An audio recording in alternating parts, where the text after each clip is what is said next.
Okay, welcome dear rockets, हमारे series channel में आपका फिर से स्वागत है। आज हम लाए हैं द लास्ट ऑफ अस इस गेम सीरीज के लेटेस्ट एपिसोड्स। इस वीडियो में हम इस सीरीज के पहले 5 एपिसोड्स कवर करेंगे और इस गेम की बैक स्टोरी यह है कि दुनिया में कॉर्डिसेप्स नाम का एक खतरनाक फंगस फैल गया है जो इंसानों के दिमाग पर अटैक करता है और उनकी जान लेने की कोशिश करता है। लेकिन उससे बड़ा खतरा यह है कि जो लोग अभी इन्फेक्टेड नहीं हुए हैं वे इस पोस्ट एपोकलिप्टिक दुनिया में जीने के लिए कुछ भी करने पर उतर आए हैं। तो चलिए शुरू करते हैं।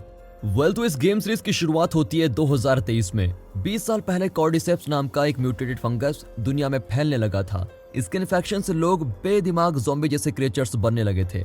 अब जोल नाम के एक आदमी को दिखाते हैं जो कि एक क्वारंटीन जगह पर है और ये जगह पास्ट में बॉस्टन शहर हुआ करती थी। इस पेंडेमिक में उसकी बेटी मारी गई और वो इस सदमे से बाहर नहीं आ पाया है। वो साफ सफाई का काम करता है और तभी वो अपने पार्टनर टेस से मिलता है। दोनों मिलकर सप्लाईज की स्मगलिंग करके गुजारा करते हैं। यहाँ फायरफ्लाइज नाम का एक बागी ग्रुप है जो कि एक अलग जोन में रहता है और यहाँ की तानाशाही सरकार के खिलाफ लड़ रहा है। जोल दोनों जोन्स के बीच वाले क्वारंटीन जोन में रहता है, इसीलिए वो फायरफ्लाइज और सरकार दोनों के साथ दोस्ती बनाए हुए रखता है। वो पैसों के लिए सरकार को माल सप्लाई करता है और दूसरी ओर सरकार के कुछ सप्लाईज स्मगल करके फायरफ्लाइज को इलीगली बेच देता है। अब सरकार की मिलिट्री फोर्स को फेडरा कहा जाता है। फिलहाल फायरफ्लाइज ने फेडरा पर अपना हमला और भी तेज कर दिया है, लेकिन जोल इन मामलों में दखल नहीं देता। फायरफ्लाइज के लीडर का नाम है मर्लिन। वो एली नाम की एक लड़की को बांध कर रखती है क्योंकि उसे लगता है कि एली उसके लिए बहुत इंपॉर्टेंट है और एली बाहर सेफ नहीं रह पाएगी। फायरफ्लाइज सिटी के एक एरिया में अपने सभी एजेंट्स को भेजना चाहते हैं, लेकिन उनके सोल्जर्स वहां जाना ही नहीं चाहते क्योंकि मर्लिन अपने फैसले का कारण उन्हें बताती नहीं है। फिर वो सबको शांत करने की कोशिश करती है और उसके पास वक्त बहुत कम है। यहाँ जोल और टेस बॉस्टन से बाहर जाकर जोल के भाई टॉमी को ढूंढना चाहते हैं। इसके लिए उन्हें कार, बैटरी और दूसरी सप्लाईज की जरूरत पड़ती है। फिर भी ये सभी चीजें खरीदने के लिए एक डीलर को पैसे देते हैं, पर वो इनके पैसे ऐंठ कर इनको धोखा दे देता है। फिर जोल और टेस उससे बदला लेने के लिए एक बिल्डिंग में जाते हैं जहाँ वे उससे मिले थे, लेकिन वहाँ खून ही खून दिखता है और मर्लिन गन शॉट से घायल पड़ी होती है। वे रियलाइज करते हैं कि उस डीलर ने इनकी चीजें फायरफ्लाइज को बेचने की कोशिश की थी। मर्लिन का बहुत खून बह जाता है। इस वजह से वो जोल और टेस से कहती है, तुम एली को यहाँ से दूर लेके जाओ और सिटी में छुपा कर रखो। कल शाम को फायरफ्लाइज एजेंट्स सिटी के दूसरे कोने में शिफ्ट होंगे और सोल्जर्स का ध्यान उन पर ही रहेगा। उस मौके का फायदा उठाकर तुम इसको लेकर ओल्ड स्टेट कैपिटल बिल्डिंग में चले जाना। वहाँ एली को सौंप कर तुम लोग अपनी जरूरत की सप्लाईज ले सकते हो। अब अगली रात को दोनों एली को लेकर निकलते हैं और बॉर्डर की दीवार के एक होल से उस तरफ निकल जाते हैं। वहाँ फेडरा का एक सोल्जर इन पर गन पॉइंट करता है। दरअसल वो जोल को पहचानता है क्योंकि वो जोल से कई बार सप्लाईज खरीद चुका था। टेस विनती करती है कि प्लीज हमें जाने दो, लेकिन सोल्जर नहीं मानता और इन्हें इन्फेक्शन के लिए स्कैन करने लगता है।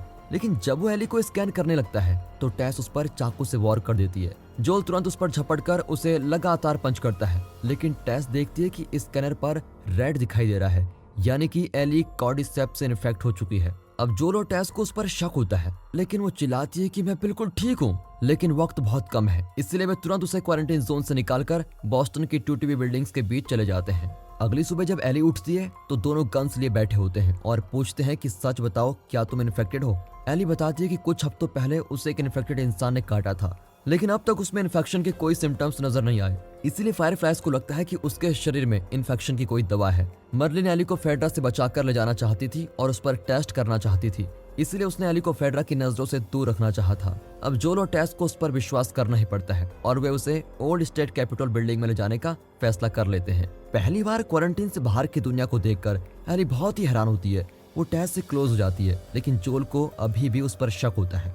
ओल्ड स्टेट कैपिटल तक पहुंचने का सीधा रास्ता ब्लॉक होता है क्योंकि वहां इन्फेक्टेड क्रिएचर्स आराम कर रहे होते हैं। टेस बताती है कि सारे इन्फेक्टेड लोग कॉर्डिसेप्स फंगस के जरिए कनेक्टेड होते हैं और अगर एक को हमारी भनक लग गई तो वे इसका सिग्नल बाकियों को पास कर सकते हैं और सभी फिर एक जगह इकट्ठा हो जाएंगे। इसलिए ये बेहतर होगा कि हम उन्हें डिस्टर्ब ना करें और दूसरे रास्ते से सेफ होकर जाएं।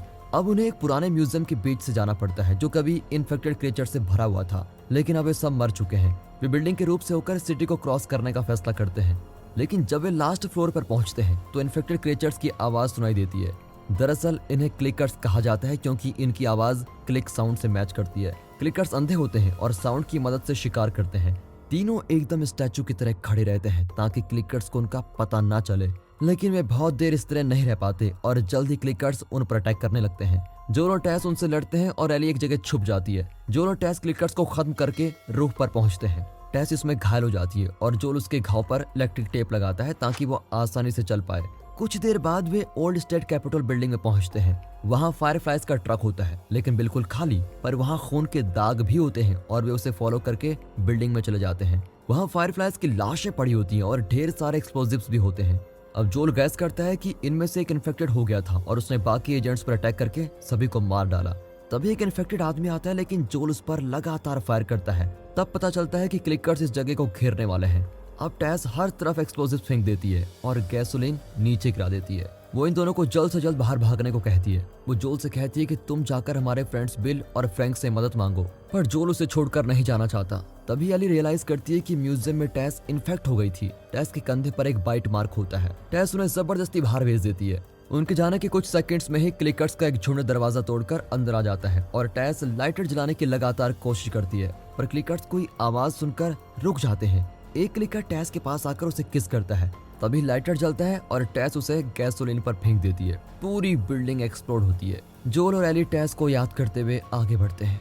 दोनों अब बॉस्टन के बाहर एक जंगल में रुकते हैं। जॉस टेस के बारे में सोचकर बहुत दुखी भी होता है। एली भी परेशान दिखती है, पर जोल कहता है कि वक्त कम है, हमें चलना चाहिए, लेकिन तुम कभी टेस का जिक्र मत करना। ये कहकर दोनों अपने लक्ष्य की ओर निकलते हैं। अब एली पूछती है कि कॉर्डिसेप्स पेंडेमिक कैसे शुरू हुआ था। जोल कहता है कि असल में ये पेंडेमिक कैसे शुरू हुआ ये तो मैं नहीं जानता, लेकिन एक थ्योरी ये है कि एक बड़ी फूड प्रोडक्ट्स कंपनी के सप्लाई चेन में ये फंगस आ गया था। कंपनी को इसका पता नहीं चला और वे अपने प्रोडक्ट्स दुनिया भर में एक्सपोर्ट करने लगे और इस तरह कॉर्डिसेप्स पेंडेमिक दुनिया भर में फैल गया, क्योंकि एक ही समय में ये दुनिया के कई जगहों में फैल गया। इसे कंट्रोल करना नामुमकिन हो गया था। इसी वजह से ज्यादातर लोगों को क्वारंटीन जोन्स में जाना पड़ा था, लेकिन इन क्वारंटीन जोन्स में जगह न होने के कारण कई लोगों को मार डाला गया था।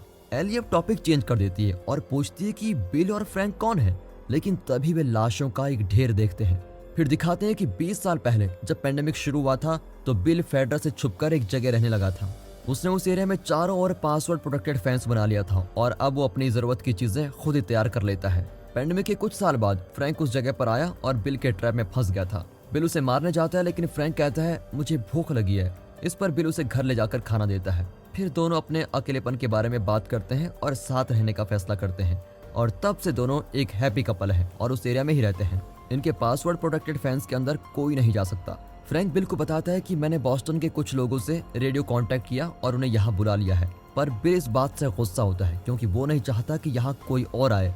लेकिन जोल और टेस वहाँ पहुँच जाते हैं और फ्रैंक उनके आने से बहुत एक्साइटेड होता है, पर बिल उन पर शक करता है। इसके बाद जोल और टेस अक्सर यहाँ आकर इनके साथ लेन देन करते थे। अब एक रात फ्रैंक गन शॉट सुनकर अचानक उठ जाता है। वो बाहर जाकर देखता है तो बिल फैंस को क्रॉस करने वाले लोगों पर फायर कर रहा होता है। वो फायर थ्रोवर्ड्स का इस्तेमाल करके उन्हें खत्म कर देता है।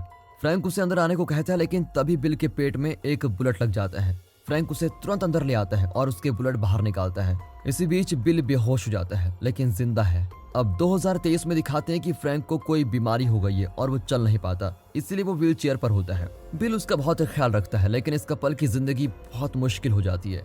एक दिन फ्रैंक बिल से कहता है कि मैं अब तुम पर बोझ बनकर नहीं रहना चाहता, पर जाने से पहले तुम्हारे साथ एक डेट पर जाना चाहता हूँ। बिल बड़ा इमोशनल हो जाता है लेकिन उसकी बात मान जाता है। दोनों अपने आखिरी डेट पर बाहर जाते हैं और बहुत ही अच्छा वक्त गुजारते हैं। शाम को रिंग एक्सचेंज करके दोनों शादी भी कर लेते हैं। उसी रात डिनर के बाद फ्रैंक बिल से कहता है कि मेरी ड्रिंक में जहर मिला दो। बिल वैसा ही करता है लेकिन उसने अपनी ड्रिंक में भी जहर मिला लिया था और कहता है कि मैं तुम्हारे बिना इस दुनिया में कैसे रहूंगा। फिर दोनों अपने ड्रिंक्स पीते हैं और आखिरी बार अपने बेडरूम में जाते हैं। कुछ दिन बाद जोल और एली वहां पर पहुंचते हैं। बिल और फ्रैंक को वहां न पाकर जोल जरा परेशान होता है। बिल ने जोल के लिए एक मैसेज छोड़ा होता है कि मैंने तुम्हारी जरूरत की सारी सप्लाईज तैयार रखी हुई है। अब जोल और एली नहाकर सारी सप्लाईज बटोरने लगते हैं। वे बिल का ट्रक भी ले लेते हैं। एली एक हैंडगन चुरा कर रख लेती है। अब जोल और एली जोल के भाई टॉमी की तलाश में निकल पड़ते हैं। जोल एली को बताता है कि तुम्हें फायरफ्लाइज के पास ले जाने में टॉमी मेरी मदद कर सकता है, इसलिए हम उसको ढूंढ रहे हैं। टॉमी पैंडेमिक से पहले आर्मी ज्वाइन करना चाहता था और दुनिया में बदलाव लाना चाहता था, लेकिन बाद में वो भटक गया। पर जब पैंडेमिक ने दुनिया को उलट पुलट कर दिया तो टॉमी मुझे लेकर बॉस्टन जाना चाहता था। इसी दौरान मेरी मुलाकात टेस से हुई। हम तीनों ने फायरफ्लाइज से दोस्ती कर ली, लेकिन अब टॉमी ने रेडियो पर रिस्पॉन्ड करना बंद कर दिया है। शायद वो फायरफ्लाइज से अलग हो गया है और कहीं अकेला ही जी रहा है। दोनों अब एक जंगल में रात गुजारते हैं। जोल एली को वार्न करता है कि अजनबियों से सावधान रहना क्योंकि वे इन्फेक्टेड हो सकते हैं। अगली सुबह वो कंसास सिटी पहुंचते हैं जहां पुरानी गाड़ियां हाईवे को ब्लॉक कर रही होती हैं। जोल हाईवे चढ़कर सिटी के अंदर जाता है, लेकिन उन्हें रास्ता ढूंढने में बहुत तकलीफ होती है और वे एक ही जगह घूम रहे होते हैं। तभी जोल को एक जगह दिखती है जो कि कभी फेडरा का क्वारंटाइन जोन हुआ करता था। तभी एक घायल आदमी सामने आता है। जोल तुरंत समझ जाता है कि ये एक ट्रैप है और गाड़ी नहीं रोकता। इतने में एक भारी चीज गाड़ी पर गिरती है और कार वहां बिछाए हुए टायर स्पाइक्स पर चढ़ जाती है और इसी बीच जोल कार का कंट्रोल खो देता है और गाड़ी एक स्टोर के अंदर चली जाती है। तभी उन पर भारी फायरिंग होती है। फिर जोल और एली गाड़ी से उतरकर उसके पीछे छिप जाते हैं। जोल भी उन पर फायर करता है। इसी बीच एली एक होल के जरिए वहां के कमरे में घुस जाती है। तभी जोल 2 अटैकर्स को गोली से उड़ा देता है। फिर तीसरा आदमी आकर जोल पर अटैक करता है और उसकी गर्दन दबाने लगता है। तभी एली अपना चाकू निकालती है, लेकिन फिर उसे याद आता है कि उसके पास बिली की हैंडगन है। वो वापस स्टोर में जाकर उस अटैकर को शूट कर देती है। वो जान की भीख मांगता है और कहता है कि मैं किसी को तुम्हारे बारे में नहीं बताऊंगा। अब जोल एली को वापस स्टोर के अंदर जाने को कहता है। फिर वो अटैकर का चाकू निकालकर उसे मार ही डालता है। सिटी के दूसरे कोने में एक बागी ग्रुप के लीडर कैथरीन को दिखाते हैं। दरअसल इनके बागी ग्रुप ने फेडरा के आउटपोस्ट पर कब्जा कर लिया है। कैथरीन एक डॉक्टर को बंदी बना लेती है और पूछती है कि हेनरी कहाँ पर है, पर वो गन पॉइंट पर कोई भी इन्फॉर्मेशन देने को तैयार नहीं होता। अब कैथरीन उसे शूट करने ही वाली होती है, लेकिन तभी एक गार्ड आकर कहता है कि किसी ने हमारे आदमियों को मार डाला है। वो तुरंत स्पॉट पर जाती है और अपने साथियों से कहती है कि गली गली छान मारो और हेनरी को पकड़ लाओ। इस तरह ऑर्डर देकर वो लौट आती है और डॉक्टर को पॉइंट ब्लैंक रेंज में शूट कर देती है। यहाँ जोल और एली एक नई जगह पर छुपे होते हैं। दूसरी ओर कैथरीन के आदमी हर तरफ हेनरी को ढूंढ रहे होते हैं। अब जोल एली को सिखाता है कि असल में गन कैसे चलानी चाहिए। वो एली से माफी भी मांगता है कि मेरी वजह से तुम्हें किसी की जान लेनी पड़ी। इस पर एली कहती है कि ये पहली बार नहीं है जब मैं किसी को शूट कर रही हूँ। यहाँ कैथरीन और उसके साथी हेनरी के घर पर जाते हैं, जहाँ वो अपने भाई सैम के साथ रहता है। कैथरीन अपने साथी पैरी से कहती है यहाँ खाना और बाकी सप्लाईज बिल्कुल भी नहीं है। मुझे लगता है कि हेनरी और सैम जल्द ही हमारे सप्लाईज को चुराने की कोशिश करेंगे, इसीलिए तुम हमारे फूड सप्लाईज को एक्स्ट्रा सिक्योरिटी दो। फिर कैथरीन और पैरी बिल्डिंग के बेसमेंट में चेक करते हैं, जहाँ फ्लोर टूटा हुआ है लेकिन जरा हिल रहा होता है। कैथरीन कहती है कि फिलहाल इस बारे में किसी को कुछ मत बताओ, जब हेनरी हमारे हाथ लग जाएगा तब यहाँ वापस आकर देखेंगे। उस रात जोल और एली एक ऊंची बिल्डिंग पर रात बिताने का फैसला करते हैं ताकि सुबह पूरे शहर को देख सकें और सेफेस्ट रास्ते का पता लगा सकें। 3 फ्लोर चढ़ने के बाद वो वहीं आराम करने का फैसला करते हैं। सेफ्टी के लिए जोल दरवाजे के पास ग्लास पीसेस बिखेर देती है ताकि अगर कोई वहां पर आया तो ग्लास पीसेस के टूटने की आवाज आएगी। इस तरह वे सतर्क हो जाएंगे। फिर दोनों अच्छे से सो जाते हैं। आधी रात को एली जोल को जगाती है क्योंकि वहाँ हेनरी और सैम उन पर अपने गन्स पॉइंट कर रहे होते हैं। दरअसल 2 हफ्ते पहले कंसास सिटी के लोगों ने फेडरा की तानाशाही के खिलाफ बगावत कर दी थी। जनता इस बात को सेलिब्रेट कर रही थी। हेनरी और उसका भाई सैम, जो सुन नहीं सकता, वे कैथरीन के ग्रुप से बचकर सिटी से बाहर जाने की कोशिश करते हैं। एक बुजुर्ग उनकी मदद करता है और उन्हें रहने की जगह देता है। इसी बीच कैथरीन उन लोगों को इकट्ठा करती है जो बागियों के खिलाफ हैं। वो हेनरी और सैम के बारे में पूछती है। एक आदमी बताता है कि वे एक बुजुर्ग की जगह पर छुपे हुए हैं। अब कैथरीन उन्हें और उनके सभी साथियों को खत्म करने का हुक्म देती है। 10 दिन बाद बुजुर्ग हेनरी और सैम को वहीं छोड़कर गायब हो जाता है। अब हेनरी और सैम वहां से भागना चाहते हैं और उसी वक्त जोल और एली वहां पर आ गए थे और जोल ने बागियों को मार डाला था। जब गनशॉट्स की आवाज बंद होती है तो हेनरी एक प्लान बनाता है। उस रात वो सैम को लेकर उस बिल्डिंग में जाता है जहां जोल और एली सो रहे थे। वो जोल को अपनी सिचुएशन एक्सप्लेन करता है कि हम दोनों एक दूसरे की मदद कर सकते हैं। मैं इस सिटी का हर कोना कोना जानता हूँ और यहाँ से बचने में तुम्हारी मदद भी कर सकता हूँ। बदले में तुम्हें कैथरीन के ग्रुप से मुझे और मेरे भाई को बचाना होगा। जोल मान जाता है। अगली सुबह हेनरी बताता है कि हम सीवेज टनल से होकर सिटी के बाहरी हिस्से में पहुंच जाएंगे और फिर इस नदी को पार करके कंसास सिटी से बाहर चले जाएंगे। जब पैंडेमिक शुरू हुआ था तब फेडरा ने इन्फेक्टेड क्लिकर्स को वहाँ धकेल दिया था। उसके बाद वहाँ परिंदा भी पर नहीं मारता, इसलिए वहाँ कोई खतरा नहीं होगा। फेडरा ने लोगों को डरा के रखा हुआ था कि सीवेज टनल इन्फेक्टेड है, लेकिन ये सच नहीं है। अब ये सुनकर जोल को ये प्लान ठीक नहीं लगता, लेकिन फिर भी उसके पास और कोई ऑप्शन तो होता नहीं। चारों फिर उस टनल में जाते हैं तो वहाँ रास्ता ठीक ठाक होता है। कुछ दूर जाने के बाद वे आराम करते हैं और रात को सीवेज टनल के अंदर घुसने का प्लान बनाते हैं। तभी हेनरी बताता है कि कई साल पहले मैं बागियों के साथ मिलकर फेडरा को खत्म कर देना चाहता था, लेकिन फिर मुझे ल्यूकेमिया नाम की एक बीमारी हुई। इस बीमारी की दवा बहुत महंगी है। तब फेडरा ने मेरा ब्रेन वॉश किया कि अगर दवा चाहिए तो बदले में बागियों के लीडर को पकड़ने में हमारी मदद करो। मुझे सैम के लिए खुद को बचा कर रखना था और उनकी बात माननी पड़ी। मैंने अपने लीडर की लोकेशन फेडरा को बता दी और फेडरा ने उन्हें मार भी डाला और हमारा लीडर कैथरीन का भाई था और इस बात का बदला लेने के लिए कैथरीन मुझे ढूंढ रही है। यहाँ पैरी कैथरीन को बताता है कि हमारी टीम हेनरी और सैम को ढूंढ नहीं पाए। कैथरीन अब इमोशनल होकर कहती है कि हेनरी ने मेरे भाई को फेडरा के जाल में फंसा दिया और फेडरा ने उसे मार डाला। फेडरा के हाथों मरने से पहले मेरे भाई ने मुझसे कहा था कि किसी से बदला मत लेना, लेकिन हेनरी एक धोखेबाज है। मैं उसे और उसके भाई को मरा हुआ देखना चाहती हूँ। यहाँ ये चारों सीवेज टनल से बाहर निकलते हैं। अब जोल और एली जरा रिलैक्स होकर सिटी के बॉर्डर की ओर जाते हैं, लेकिन अचानक ही कोई उन पर फायर करता है। तभी जोल और बाकी लोग गाड़ी के पीछे छिप जाते हैं। जोल देखता है कि पास की एक बिल्डिंग से एक स्नाइपर फायर कर रहा है। वो दूसरों को वहीं रुकने को कहता है और अकेला उस बिल्डिंग में जाता है। वहाँ पर एक बुजुर्ग गन लिए बैठा होता है। जोल विनती करता है कि शूट मत करो, लेकिन वो जोल को शूट करने जाता है। इतने में जोल उसे शूट कर देता है। तभी उस बुजुर्ग की वॉकी टॉकी पर कैथरीन की आवाज सुनाई देती है। उसे पता चल जाता है कि कैथरीन उनका पता लगा चुकी है। तभी कैथरीन की टीम वहाँ जाती है। जोल गाड़ी के ड्राइवर पर फायर करके उसे मार डालता है। इसी वजह से ट्रक एक बिल्डिंग से क्रैश होता है। अब कैथरीन का ग्रुप ट्रक से उतर आता है। फिर कैथरीन हेनरी को सरेंडर करने को बोलती है। हेनरी अपने साथियों की सेफ्टी की मांग करता है, पर कैथरीन उसकी कोई बात सुनने को तैयार नहीं होती। अब हेनरी एली से कहता है कि तुम सैम को साथ लेकर यहाँ से बच निकलो। हेनरी फिर कैथरीन के आगे सरेंडर हो जाता है। कैथरीन उसे शूट करने जाती है कि अचानक ही एक ट्रक जमीन के अंदर जाने लगता है। देखते देखते जमीन के अंदर से इन्फेक्टेड क्लिकर्स बड़ी तादाद में बाहर आकर इन पर अटैक करने लगते हैं। मौका पाकर हेनरी, सैम और एली वहां से भाग जाते हैं। फिर कैथरीन और उसके साथी अपनी जान बचाने के लिए क्लिकर्स पर फायर करते हैं। एली तभी एक कार में घुस जाती है। तभी एक बेबी क्लिकर रेंगता हुआ अंदर आता है। एली कार से बाहर निकलती है और बेबी क्लिकर को कार के अंदर बंद कर देती है। दूसरी ओर जोएल क्लिकर्स को शूट कर रहा होता है और एली उनके बीच से निकल जाती है।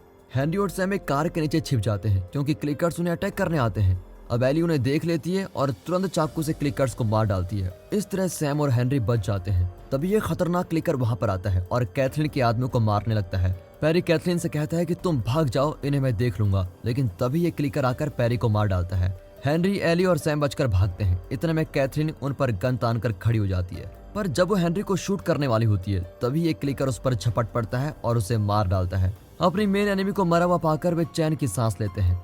उस रात वे एक पुराने टूटे हुए होटल में ठहरते हैं। एली और सैम कॉमिक्स पढ़ने लगते हैं। दूसरी ओर सैम और जोएल कल की प्लानिंग करते हैं। जोएल हेनरी को अपने साथ क्योमिंग आने को कहता है और हेनरी तुरंत मान जाता है। फिर सोने से पहले सैम एली को अपने पैर पर क्लिकर के काटने का निशान दिखाता है और पूछता है कि क्या मैं इससे ठीक हो सकता हूँ। इस पर एली बताती है कि मेरे खून में इन्फेक्शन से लड़ने की शक्ति है। ये कहकर वे उसके घाव पर अपना खून लगाती है। वो हेनरी और जोएल को नहीं बताती कि सैम इन्फेक्ट हो गया है। अगली सुबह एली देखती है कि सैम बड़े ही अजीब तरीके से बैठा हुआ है। वो उसके पास जाती है तो सैम उस पर अटैक कर देता है। एली दूसरे कमरे में जाकर गिरती है और सैम भी उसके पीछे आता है। जोएल और हेनरी उठ जाते हैं और सैम उस क्रिएचर को देखते ही उसे शूट कर देता है, लेकिन बाद में वो रियलाइज करता है कि ये उसका भाई है। वो इस बात को सह नहीं पाता। जोएल उसे शांत करता है और गन वापस मांगता है, लेकिन हेनरी खुद को शूट कर लेता है। इस तरह वे हेनरी और सैम को खो देते हैं। अब जोएल उन दोनों की लाशों को दफना देता है और एली उनकी चीजों को पैक कर लेती है। हाँ, जो कुछ भी हुआ एली उसे भूल जाना चाहती है और सिर्फ इतना पूछती है कि हमें किस दिशा में जाना है। जोएल उसे बताता है कि हम दोनों व्योमिंग की ओर पैदल चल पड़ते हैं। वे नहीं जानते कि आगे उनके रास्ते में किस तरह के खतरे आएंगे, लेकिन दोनों सरवाइव करने की कोशिश करते रहेंगे। और इसी के साथ इस सीरीज के पहले पार्ट खत्म होते हैं। तो सेकंड पार्ट की शुरुआत में दिखाते हैं कंसास सिटी को, जहाँ पर क्लिकर्स के अटैक के 3 महीने बाद जोएल और एली व्योमिंग पहुंच गए हैं, लेकिन वे भटक गए हैं और बर्फ से ढके हुए जंगल के बीच अपना रास्ता ढूंढते हैं। तभी वे एक टूटा हुआ घर देखते हैं जहाँ पर एक बुजुर्ग कपल रहता है। उनसे बात करके जोएल को पता चलता है कि वो टॉमी की लोकेशन के आसपास ही हैं। कपल उन्हें वार्न करते हैं कि नदी के पास कभी मत जाना, क्योंकि जो लोग वहां गए थे वे आज तक नहीं लौटे हैं। हमें लगता है कि वहां क्लिकर्स रहते हैं जो सबको इन्फेक्ट कर देते हैं। लेकिन जोएल और एली टॉमी की तलाश में निकल ही जाते हैं। अचानक जोएल की छाती में दर्द होने लगता है और सांस लेना उसके लिए बहुत मुश्किल हो जाती है, लेकिन कुछ देर में वो ठीक हो जाता है। वो एली को इस बारे में नहीं बताता। फिर वे रात को एक जंगल में रुकते हैं। एली पूछती है कि जब दुनिया कॉर्डिसेप्स से मुक्त हो जाएगी तो तब तुम क्या करोगे। जोएल कहता है मैं किसी पहाड़ पर भेड़ बकरियां चराऊंगा और पीसफुल लाइफ जीना चाहता हूँ। एली बताती है कि मैं तो चांद पर जाना चाहती हूँ और मुझे नहीं लगता कि मेरे खून से कॉर्डिसेप्स की वैक्सीन बन भी पाएगी, क्योंकि अगर ऐसा होता तो सैम जरूर ठीक हो जाता, पर ऐसा नहीं हुआ। अब जोएल कहता है कि देखो, फायरफ्लाइज ने जरूर इसका कोई रास्ता निकाला होगा,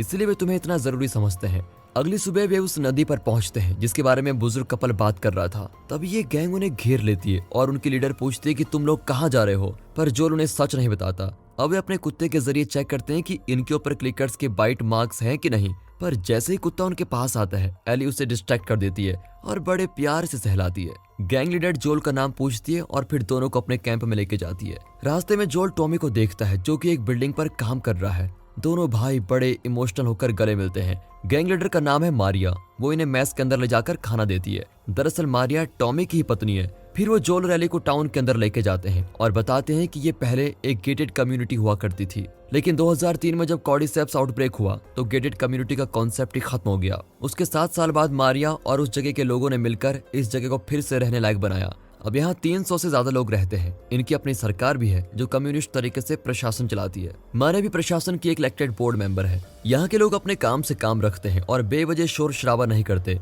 मारिया एली को अपने साथ लेके जाती है और टॉमी और जोल अपनी पुरानी यादें ताज़ा कर रहे होते हैं। जोल पूछता है कि तुम रेडियो पर रिस्पॉन्ड क्यों नहीं करते हो। टॉमी कहता है कि जब मैं फायरफ्लाइज को छोड़कर भाग गया था तो यहाँ के कम्युनिस्ट ने मुझे बचा लिया था और कहा कि तुम्हारी और इस कम्युनिटी की सेफ्टी के लिए तुम्हें बाहरी दुनिया से कांटेक्ट तोड़ना पड़ेगा, और फिर मुझे भी उनकी बात माननी पड़ी, इसलिए मैंने तुम्हें कांटेक्ट नहीं किया। अब मारिया प्रेग्नेंट है और यह हमारा पहला बच्चा है, इसलिए मुझे हर कदम सोच समझ कर रखना पड़ता है। जोल उसे बधाई देता है और कहता है कि कल मैं और एली यहाँ से निकल जाएंगे। बार के बाहर जाने पर फिर से उसकी छाती में दर्द शुरू हो जाता है। तभी वो अपनी बेटी जैसी एक लड़की को देखता है और उसका दर्द कम हो जाता है। यहाँ एली नहाकर बाहर आती है तो मारिया उसका हेयर कट करती है। एली पूछती है कि यहाँ 2 बच्चों के मेमोरियल्स हैं, वो किसके हैं। मारिया कहती है एक मेरे बच्चे का है और दूसरा जोल की बेटी का है। अब एली हैरान हो जाती है। मारिया कहती है कि तुम हर किसी पर भरोसा मत किया करो। शाम को जोल टॉमी से कहता है कि मैं एली को उसके फायरफ्लाइज के पास ले जाना चाहता हूँ, लेकिन मेरी सेहत ठीक नहीं है, इसलिए तुम्हें उसे फायरफ्लाइज के पास पहुंचाना होगा जो वेस्ट में कोलोराडो यूनिवर्सिटी में कैंप कर रहे हैं। मैं अपनी बेटी को नहीं बचा पाया, इसलिए मुझे एली की भी चिंता हो रही है। वो टॉमी को ये भी बताता है कि एली को वहां पहुंचाने का असली मकसद क्या है। ये जानकर टॉमी मान जाता है, पर एली उनकी बात सुन चुकी थी और कहती है मैं तुम्हारे अलावा और किसी के साथ नहीं जाऊंगी। लेकिन जोल अपने फैसले पर अड़ा रहता है। उसी रात जोल को फिर एक बार उसकी मरी हुई बेटी का सपना आता है। अगली सुबह जोल एली और टॉमी को अलविदा कहता है, लेकिन एली कहती है कि चाहे कुछ भी हो जाए मैं सिर्फ तुम्हारे साथ ही जाऊंगी। अब टॉमी भी जोल को कन्विंस करता है और जोल एली को लेकर वहां से चला ही जाता है। कई दिन बाद दोनों कोलोराडो पहुंच जाते हैं। वे उस पुरानी यूनिवर्सिटी में जाकर देखते हैं तो वहाँ फायरफ्लाइज होती नहीं है और सारी चीजें तितर बितर पड़ी होती हैं। तभी ऊपर से कुछ आवाजें आती है, लेकिन जब वे वहां जाते हैं तो कुछ बंदर अंदर आ जाते हैं। वहाँ एक मैप पर कुछ मार्क किया होता है। जोल गैस करता है कि फायरफ्लाइज सॉल्ट लेक सिटी में गए होंगे। तभी एक गैंग बिल्डिंग में घुस जाती है। दोनों पीछे के रास्ते से बाहर जाते हैं, लेकिन एक आदमी बेसबॉल बैट से जोल पर अटैक कर देता है। जोल उससे बच जाता है और उस आदमी को लॉक कर देता है। एली उस पर गन पॉइंट करती है और जोल उसकी गर्दन तोड़कर उसे मार डालता है। फिर वे नोटिस करते हैं कि टूटे हुए बेसबॉल बैट का एक नुकीला टुकड़ा जोल के पेट में घुस गया है। जोल उसे बाहर निकालकर घोड़े की ओर जाता है। तभी गैंग के बाकी आदमी उन्हें चेज करते हैं। अब जोल घोड़े को तेज दौड़ाता है और एली गैंग पर फायर कर रही होती है। किसी तरह वे आगे निकल ही जाते हैं। फिर जब वे एक रेलवे ट्रैक पर पहुंचते हैं तो जोल नीचे गिर जाता है। एली उसका खून बहने से रोकती है, लेकिन जोल बेहोश हो जाता है। एली फिर उसको एक पास के घर में खींचकर लेके जाती है।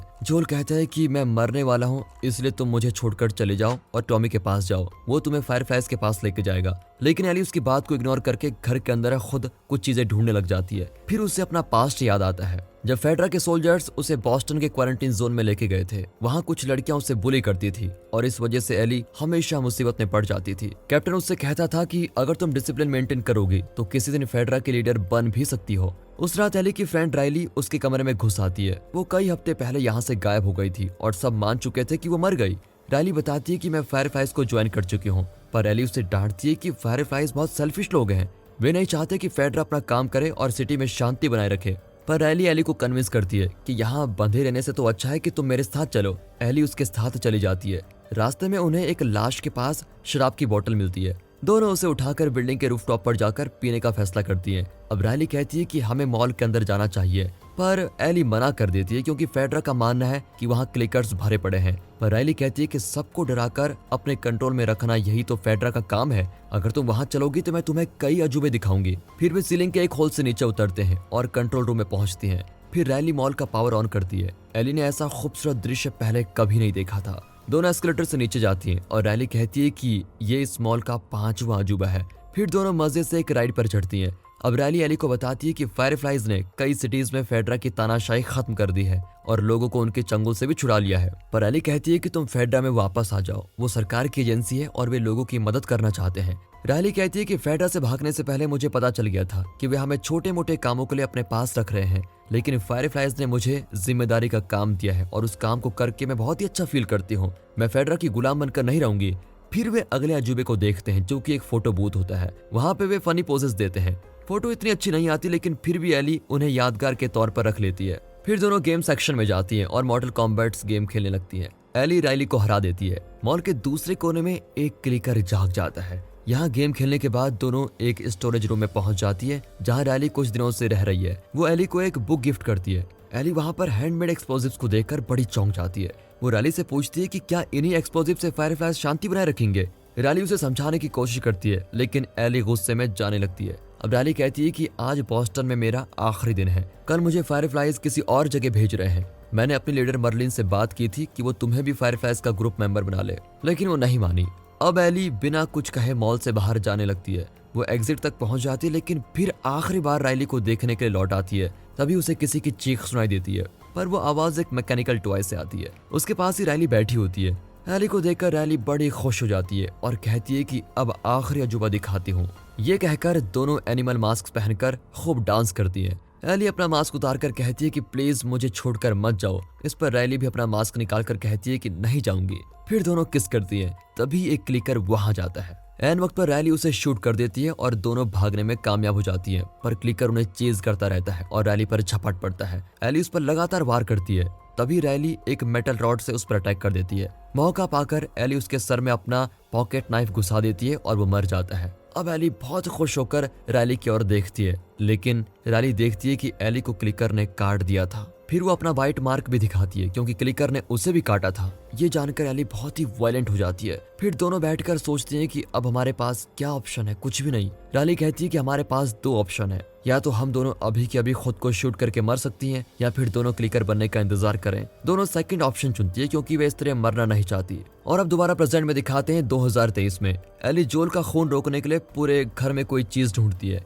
आखिर उसे एक ड्रॉर में सुई और धागा मिलता है। वो तुरंत उसे लेकर जोल के पास जाती है और उसका घाव को स्टिच करती है। कोलोराडो के दूसरे कोने में डेविड नाम का प्रीस्ट एक लड़की को दिलासा देता है कि भगवान हमें ज्यादा दिन दुख नहीं देंगे। जो मर गए हैं भगवान उनकी आत्मा को शांति जरूर देंगे। वो लड़की पूछती है कि हम अपने पापा को कब दफना सकेंगे। इस पर डेविड कहता है कि वो तो बसंत ऋतु में ही हो पाएगा, जब धरती थोड़ी नरम होगी। इस वजह से उस आदमी का फ्यूनरल नहीं हो पाता। डेविड का असिस्टेंट जेम्स बताता है कि हमारे पास खाने की कमी है, इस बात से लोग बहुत परेशान हैं। पर डेविड कहता है कि भगवान जरूर कोई ना कोई रास्ता दिखाएंगे। यहाँ जोल की सेहत दिन ब दिन बिगड़ती जाती है और खाने को कुछ नहीं होता, इसलिए एली जंगल में शिकार करने जाती है। फिर वो एक हिरन पर एम करती है और कुछ सेकंड्स के लिए अपनी सांस रोककर उस पर फायर करती है। हिरन घायल हो जाता है लेकिन फिर भी बच निकलता है। यहाँ डेविड और जेम्स घायल हिरन को एक बिल्डिंग में देखते हैं और शिकारी के आने से पहले उसको चुराना चाहते हैं, लेकिन इतने में एली वहां आकर चिल्लाती है कि उसे हाथ मत लगाओ। अब डेविड एक्सप्लेन करता है कि मेरे लोग भूखे हैं और उन्हें इस हिरन की जरूरत है, इसके बदले में हम तुम्हें तुम्हारी जरूरत की चीजें दे सकते हैं। अब एली और जोल को भी खाने की जरूरत होती है, लेकिन इस वक्त जोल के लिए दवाइयां ज्यादा जरूरी है, इसलिए एली उन्हें दवाइयों के बदले में हिरन देने को तैयार हो जाती है। डेविड हिरन ले लेता है और जेम्स से कहता है कि तुम टाउन में जाकर इस लड़की के लिए दवा ले आओ। फिर डेविड हिरन को बिल्डिंग के अंदर लेके जाता है। अब डेविड पूछता है कि तुम कहाँ से हो और यहाँ पर क्या कर रही हो, पर एली उसे कुछ नहीं बताती। डेविड कहता है कि मुझे भगवान पर विश्वास है, इस दुनिया में जो कुछ भी होता है उसके पीछे कोई ना कोई कारण जरूर होता है। एली उसकी बात पर विश्वास नहीं करना चाहती, पर इस बात को प्रूव करने के लिए डेविड एक बात बताता है। कुछ हफ्ते पहले मैंने अपने 4 आदमियों को खाने की तलाश में कोलोराडो टाउन में भेजा था, पर सिर्फ 3 लोग वापस लौटे। उन्होंने बताया था कि चौथे आदमी को एक आदमी ने मार डाला था और उसके साथ कम उम्र की एक लड़की भी थी। एली रियलाइज करती है कि वो एली और जोल के बारे में ही बोल रहे हैं, लेकिन इससे पहले कि वो रिएक्ट कर सके डेविड जेम्स को गन नीचे करने को कहता है। अब एली चौंक कर मुड़ती है तो जेम्स उस पर गन पॉइंट करके खड़ा होता है। डेविड कहता है कि इस लड़की को पेनिसिलिन इंजेक्शन दे दो। एली अपनी दवा लेकर भाग जाती है। जेम्स पूछता है कि आपने उसे छोड़ा क्यों, पर डेविड ने उसके लिए एक प्लान बनाया होता है। एली जोल को इंजेक्शन लगाकर उसके पास ही सो जाती है। दूसरी ओर सर्वाइवर्स के लिए खाना बन रहा होता है। एक आदमी मांस लाता है। कुक पूछती है कि ये क्या है। वो कहता है कि ये किसी जानवर का मांस है। कुक फिर उसको पकाने लगती है, लेकिन वो नहीं जानती कि ये इंसान का मांस है। डेविड और जेम्स हिरन को मैस हॉल में लेके आते हैं। वे बाकी लोगों को बताते हैं कि हमने उस लड़की का पता लगा लिया है जिसके साथी ने हमारे आदमी को मार डाला था। हम कल ही उन दोनों को खत्म कर देंगे। अब मरे हुए आदमी की बेटी चिल्लाती है कि वो उन दोनों को आज ही मार डालना होगा। इस पर डेविड उसे कुर्सी से हटाकर खुद खाने के लिए बैठ जाता है। यहाँ एली जोल को पेनिसिलिन का दूसरा डोज लगाती है, फिर घोड़े को पानी देकर बाहर जाती है। तभी अचानक कुछ पक्षी उड़ने लगते हैं, मतलब कोई यहाँ आ रहा है, और फिर एली छिप जाती है। डेविड और उसके आदमी वहां जाते हैं। एली तुरंत बिल्डिंग के बेसमेंट में जाती है जहां उसने जोल को छुपाया हुआ है। वो जोल को उठाने की कोशिश करती है लेकिन वो अपनी आंख भी नहीं खोल पाता। एली कहती है कि मैं बाहर जाकर उन शिकारियों को डाइवर्ट करने की कोशिश करूंगी, लेकिन अगर वे यहाँ पहुंच गए तो तुम्हें किसी तरह अपनी रक्षा करनी ही पड़ेगी। ये कहकर वो बेसमेंट के एंट्रेंस को फर्नीचर से ब्लॉक कर देती है। फिर वो घोड़े पर सवार होकर डेविड की गैंग को पीछे से ललकारती है और उन पर शूट करके भाग जाती है। तभी डेविड और उसके आदमी अलग अलग दिशाओं में जाकर उसे पकड़ने की कोशिश करते हैं। एली भी उन्हें शूट करते हुए आगे बढ़ती है। तभी एक आदमी घोड़े पर शूट करता है और एली नीचे गिरकर बेहोश हो जाती है। अब डेविड और जेम्स एली को लेकर टाउन चले जाते हैं और उसके आदमी वहीं रुके होते हैं। वो जोल को हर तरफ ढूंढते हैं। यहाँ उन आदमियों की आहट सुनकर जोल जाग जाता है। एक आदमी अंदर आकर देखता है तो उसे शक होता है कि ये फर्नीचर बेमतलब यहाँ पर क्यों रखा गया है। वो फर्नीचर हटाता है तो पता चलता है ये बेसमेंट का रास्ता है। वो नीचे आता है लेकिन वहाँ जोल नहीं होता। वो बड़े ध्यान से उस जगह को सर्च करता है। तभी अचानक पीछे से जोल अटैक करता है। इसी बीच वो आदमी जोल को शूट करने की कोशिश करता है लेकिन जोल उसकी गर्दन पर चाकू घुसा देता है। यहाँ दिखाते हैं तो डेविड ने एली को एक जगह बांध कर रखा हुआ है। वो कहता है कि अगर तुम हमारी गैंग को ज्वाइन करोगी तो मैं तुम्हें जिंदा छोड़ दूंगा, लेकिन वो कहती है कि मुझे बचाने के लिए जोल जरूर आएगा। अब डेविड हंसकर कहता है कि अब तक तो उसे मेरे आदमियों ने मार डाला होगा और तुम्हारे लिए मेरा साथ देना ही सेफ होगा। वहाँ दूसरा आदमी घर के पीछे सर्च करता है तो उसे अपने साथी की लाश मिलती है। अचानक पीछे से जोल उसे मारता है और वो बेहोश हो जाता है। उसे होश आता है तो वो एक कमरे में होता है। जोल ने उसके साथी को एक सोफे से बांध के रखा हुआ है और पूछता है कि एली कहाँ पर है। जब वो जवाब नहीं देता तो जोल उसके घुटने पर चाकू मारता है और दर्द के मारे वो चिल्लाकर बता ही देता है कि डेविड एली को टाउन लेके गया है। अब जोल उसके घुटनों से चाकू निकालकर उसके मुंह में घुसा देता है और कहता है कि इसे मैप पर पॉइंट करके बताओ कि तुम्हारा टाउन कहाँ पर है। अगर तुमने और तुम्हारे साथी ने सेम टाउन का नाम नहीं बताया तो दोनों को मार डालूंगा। वो आदमी ठीक टाउन को पॉइंट करता है। इस पर जोल उसके पेट में चाकू घुसा ही देता है। फिर वो दूसरे आदमी के पास जाता है जो अपनी जान की भीख मांगता है, पर जोल उससे भी मार डालता है। यहाँ एली बचने की कोशिश करती है लेकिन तभी वो देखती है कि फर्श पर इंसान का खून पड़ा हुआ है। वो रियलाइज करती है कि ये लोग तो जिंदा रहने के लिए इंसानों को ही खाते हैं। ये देखकर तो वो बिल्कुल फ्रीज ही हो जाती है। तभी डेविड उसके लिए खाना लेके आता है, पर एली खाने को लात मारकर चिल्लाती है कि तुम नर मांस खाने वाले कैनिबल हो। डेविड बताता है कि मुझे भी ये अच्छा नहीं लगता, लेकिन मेरे लोग भूख से मर रहे हैं, इसलिए उन्हें बिना बताए मैं उन्हें नर मांस पकाकर दे रहा हूँ। पर मुझे तुम्हारी दृढ़ता देखकर ऐसा लगता है कि तुम लीडर बनने के लिए ही पैदा हुई हो, इसलिए तुम मेरी गैंग को ज्वाइन कर लो, फिर मैं जोल को नहीं मारूंगा। अब एली धीरे से आगे आकर उसके हाथ पर हाथ रखती है। लगता है वो हाँ करने वाली है, लेकिन वो अचानक डेविड की उंगली को बुरी तरह से मरोड़ देती है। वो दर्द से तड़पने लगता है और मौका पाकर एली सेल की चाबी निकालने की कोशिश करती है, पर वो संभल जाता है और गुस्से में वहां से चला जाता है। दूसरी ओर जोल टाउन में पहुंच जाता है और वहां की एक बिल्डिंग में उसे एली का बैकअप मिलता है। वहां इंसानों की लाशें टंगी हुई होती है और ऐसा लगता है कि उन्हें सुखाया जा रहा है। ये देखकर तो जोल भी चौंक जाता है। इतने में डेविड और जेम्स एली को उठाकर टेबल पर रख देते हैं और उसे मारकर उसका मांस खाना चाहते हैं। तभी एली चिल्लाती है कि मैं इन्फेक्टेड हूँ। वे तुरंत रुक जाते हैं। डेविड कहता है कि ये झूठ बोल रही है, पर एली कहती है कि अगर तुम्हें विश्वास नहीं होता तो मेरा हाथ देख लो। डेविड उसका हाथ देखता है और जान जाता है कि ये क्लिकर का बाइट मार्क है। वो बहुत घबरा जाता है क्योंकि हाथापाई में एली ने उसके हाथ पर भी काट दिया था। अब जेम्स उन दोनों से दूर चला जाता है। इतने में एली डेविड का चाकू निकालकर जेम्स पर वार कर देती है और कमरे से बाहर भागती है, लेकिन बाहर का दरवाजा तो लॉक होता है। वो किचन में जाकर जलती हुई एक लकड़ी उठाकर डाइनिंग रूम में छिप जाती है। जैसे ही डेविड वहां पर आता है वो उस पर लकड़ी फेंक देती है, लेकिन वो बच जाता है, पर लकड़ी पर्दे पर लगती है और पर्दा जलने लगता है। अब डेविड आग बुझाने की बजाय एली के पीछे पड़ जाता है। वो कहता है कि मेरे पास दरवाजे की चाबी है, तुम मुझसे नहीं बच सकती। पर एली छुपकर दोबारा किचन में जाती है और एक चाकू उठा लेती है। फिर मौका पाकर वो डेविड पर झपटती है और उसे घायल कर देती है। डेविड उसे धक्का दे देता है। तभी टेबल के नीचे चाकू देखकर एली उसको निकालने की कोशिश करती है, पर इतने में डेविड उसके ऊपर बैठ जाता है और कहता है कि अब मजा आएगा। अब एली चाकू निकाल लेती है और उसके हाथ पर वार करती है। वो नीचे गिर जाता है, पर एली उस पर लगातार वार करती है और उसे मार ही डालती है। आखिर वो बिल्डिंग से बाहर निकलती है और जोल उसको पकड़ लेता है। एली उसे भी अटैक करने जाती है, लेकिन जोल उसे समझाता है कि शांत हो जाओ, मैं जोल हूँ, अब तुम सेफ हो। फिर दोनों आगे बढ़ते हैं। अब फ्लैशबैक में दिखाते हैं कि कई साल पहले एक औरत जंगल के बीच भाग रही होती है। वो प्रेग्नेंट होती है और कोई उसका पीछा कर रहा है। जंगल से बाहर निकलकर वो एक बड़े घर के अंदर जाती है और किसी को पुकारती है, लेकिन वहाँ कोई नहीं होता और तब उसका लेबर पेन शुरू हो जाता है। वो ऊपर के कमरे में खुद को लॉक कर देती है और एक चेयर को दरवाजे पर रख लेती है। फिर वो बैठ जाती है और बच्चे को डिलीवर करने के लिए तैयार होती है। तभी अचानक कोई दरवाजे पर पीटता है और वो एक चाकू निकालकर अटैक करने के लिए तैयार हो जाती है। तभी ये क्लिकर दरवाजा तोड़कर अंदर आता है।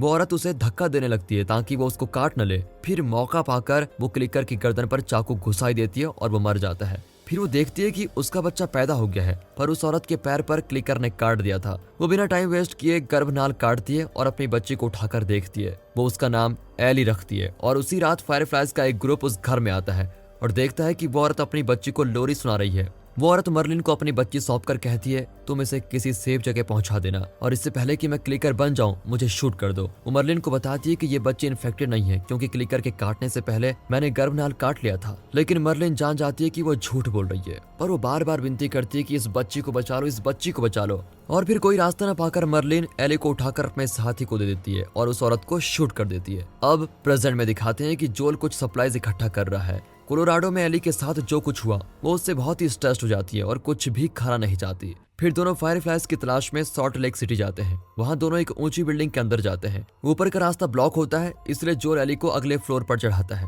वहाँ किसी चीज को देखकर वो भागने लगती है। जोल भी अगले फ्लोर पर जाता है और एली को फॉलो करता है। फिर वो भागकर एक खुली जगह पर पहुंचती है जहाँ पर एक जिराफ पेड़ से पत्ते खा रहा होता है। जोल एली से कहता है कि उसे अपने हाथ से खिलाओ। एली वैसा ही करती है और जिराफ को देखकर एली बहुत ही खुश नजर आती है, जैसे कि उसमें कोई नई जान आ गई हो। फिर वे एक पुराने हॉस्पिटल पहुंचते हैं जहां फायरफ्लाइज कैंप करते हैं। जोल एक्सप्लेन करता है कि जब फंगस आउटब्रेक शुरू हुआ था तो सरकार ने ऐसे कई मेडिकल कैंप्स लगाए थे, लेकिन जल्दी सब कुछ बंद कर दिया गया था। अब एली जोल के माथे पर जो स्टिचेस होते हैं उनके बारे में पूछती है। जोल कहता है कि जब आउटब्रेक के पहले दिन मेरी बेटी सारा मर गई तो मेरी जीने की ख्वाहिशें खत्म हो गई थी। मैंने खुद को खत्म करने की कोशिश की, लेकिन इमरजेंसी मेडिकल टीम ने मुझे बचा लिया। ये स्टिचेस मेरी उन्हीं कोशिशों की यादें हैं। इस तरह दोनों बात करते हुए आगे बढ़ते हैं। उनके पीछे कुछ सोल्जर्स स्मोक ग्रेनेड फेंकते हैं। फिर एक सोल्जर जोल को गन से मारता है और वो बेहोश हो जाता है। फिर उसे एक हॉस्पिटल बेड में होश आता है। तभी मर्लिन आकर कहती है कि मेरे सोल्जर्स नहीं जानते कि तुम कौन हो, उन्हें माफ कर दो।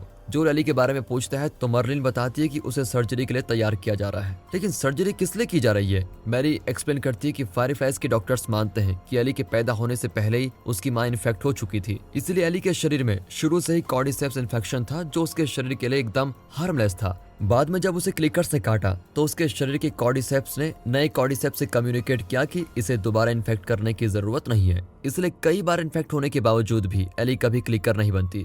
अब हमारे डॉक्टर्स उसके शरीर के अंदर का हार्मलेस कॉर्डिसेप्स निकालकर उससे वैक्सीन बनाना चाहते हैं जिससे हम कई लोगों को बचा सकते हैं। जोल रियलाइज करता है कि कॉर्डिसेप्स ह्यूमन ब्रेन को इन्फेक्ट करता है और वैक्सीन बनाने के लिए डॉक्टर्स को एली के ब्रेन के कुछ भागों को निकालना पड़ेगा। वो कहता है कि मैं तुम्हें ऐसा कभी नहीं करने दूंगा, पर इससे पहले कि जोल कुछ करे मर्लिन अपने सोल्जर्स को ऑर्डर देती है कि इसे लेके जाओ और हाईवे पर छोड़ दो। सोल्जर्स वही करते हैं, लेकिन रास्ते में जोल नोटिस करता है कि सर्जरी रूम 4th फ्लोर पर है। वो मुड़कर सोल्जर्स पर अटैक करता है और एक सोल्जर की गन छीनकर उसे मार ही डालता है। फिर दूसरे सोल्जर के पैर पर शूट करके पूछता है कि एली कहाँ है, जल्दी बताओ। जब वो नहीं बताता तो जोल उसके सर पर शूट कर देता है और सर्जरी फ्लोर में जाता है। रास्ते में वो कई सारे फायरफ्लाइज सोल्जर्स को शूट कर देता है। फिर एक मरे हुए सोल्जर्स की गन उठा के आखिर वो सर्जरी रूम में पहुंच ही जाता है, जहां एक नर्स डॉक्टर को बताती है एली बिल्कुल तैयार है। अब जोल अंदर घुस जाता है और डॉक्टर को शूट कर देता है। फिर वो नर्स को धमकाता है और वे एली को मॉनिटर से डिस्कनेक्ट कर देती है। वो एली को उठाकर पार्किंग लॉट में जाता है तो वहाँ एक कार की बैटरी चार्ज हो रही होती है।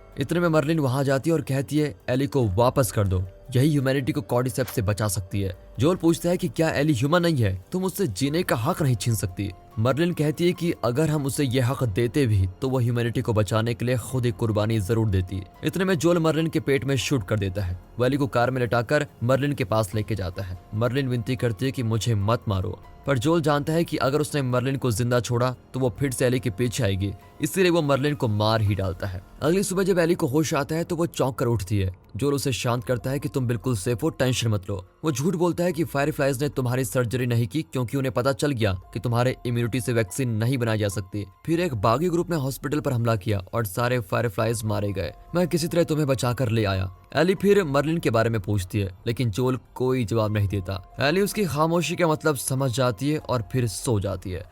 अब दोनों व्योमिंग पहुंच जाते हैं और उनकी गाड़ी ओवरहीट हो जाती है। जोल कहता है कि सिर्फ 3-4 घंटों का रास्ता है, फिर हम टॉमी के घर पहुंच जाएंगे। दोनों पैदल चलने लगते हैं। जोल कहता है कि अगर मेरी बेटी जिंदा होती तो तुम दोनों बेस्ट फ्रेंड्स होती, क्योंकि तुम्हारी तरह वो भी बहुत रहमदिल थी। पहाड़ के ऊपर से उन्हें टॉमी का टाउन दिखाई देता है। जोल खुशी से आगे बढ़ता है, लेकिन एली वहीं रुक जाती है। वो कहती है कि उस दिन मॉल में मुझे अपनी बेस्ट फ्रेंड रैली को शूट करना पड़ा क्योंकि वो मॉन्स्टर नहीं बनना चाहती थी। तब मुझे पता नहीं था कि मेरे पास ऐसी इम्यूनिटी है। उसके बाद के सफर में मेरे साथ चलने वाला हर कोई मारा गया। मैं नहीं चाहती कि तुम्हारे साथ ऐसा कुछ हो, इसलिए तुम मुझे छोड़ दो और टॉमी के पास चले जाओ। जोल कहता है कि जब इस तरह का कंफ्यूजन दिमाग में आए तो हमें सिर्फ सर्वाइवल के बारे में ही सोचना चाहिए। डरने से कुछ नहीं होगा। मैं जो कुछ भी कर रहा हूँ हम दोनों के सर्वाइवल के लिए ही कर रहा हूँ। मुझ पर विश्वास रखो। एली कहती है कि अगर ऐसा है तो मुझे प्रॉमिस करो कि तुमने फायरफ्लाइज, मर्लिन और उस हॉस्पिटल वगैरह के बारे में मुझे जो भी बताया वो सब सच है। जोल कहता है कि कसम से वो सब कुछ सच था। ये सुनकर एली कहती है तो फिर मैं तुम्हारे साथ